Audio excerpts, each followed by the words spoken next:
PCOS के patient कौन सी ऐसी 3 बड़ी गलतियां करते हैं जिनके बाद उनको ये फील हो रहा होता है कि ये मसला ठीक नहीं हो रहा। सबसे इम्पॉर्टेंट चीज़ है lifestyle modification. Sedentary lifestyle main cause है पीसीओएस का। दूसरी बड़ी वजह है स्ट्रेस एंजाइटी। दूसरी बड़ी गलती पीरियड्स को रेगुलर करने के लिए ओसीपीज यानी दवाइयों का इस्तेमाल किया जाता है जिसे हार्मोनल पिल्स कहा जाता है।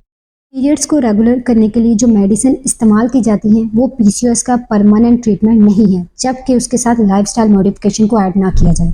अगली इंपॉर्टेंट चीज़ है एक्सरसाइज। अगर आप रोज़ाना 30 से 45 मिनट्स की वॉक करते हैं तो ये आपके पीसीओएस के ट्रीटमेंट के लिए बहुत ज़्यादा फायदेमंद है। पीसीओएस के इलाज के लिए सबसे ज़्यादा ज़रूरी है इसको समझना कि असल में पीसीओएस है क्या। इसे मेडिकल टर्म में कहा जाता है पॉलीसिस्टिक ओवेरियन सिंड्रोम। ख्वातीन में होने वाला एक आम हार्मोनल मसला है जिसमें अंडेदानी यानी ओवरीज में हार्मोन का तवाज़ुन बिगड़ जाता है। इसकी वजह से पीरियड्स इरेगुलर हो जाते हैं और ओवुलेशन वक्त पर नहीं होती। Lifestyle, sedentary lifestyle main cause है पीसीओएस का।